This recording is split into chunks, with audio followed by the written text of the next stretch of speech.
morning to introduce you to our latest prototype. This is what we're going to call the TBS Wildcat Canoe. It's an everyday carry, but it features two blades this time. So one's a scandi ground blade and one's a flat grind blade.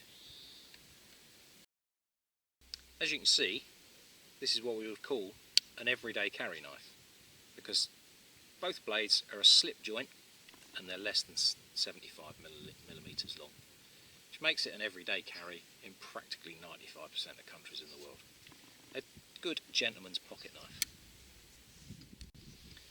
As you can see, we call it a canoe because of the shape of it.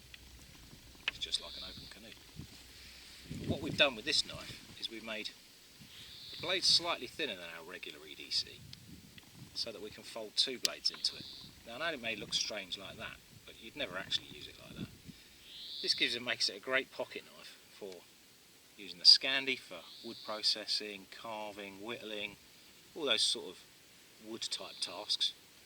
Whereas then having a flat grind in your pocket as well is brilliant for food prep, all those really fine cutting tools. You can even use it at, knife and fork. As you can see, the current prototypes are made in curly birch and Turkish walnut. Great materials, and we're going to experiment with a belt pouch for this one, because we can't actually put a lanyard hole in this because it interferes with the actual folding action, because each knife folds out of each side. So a belt pouch is an ideal product for this.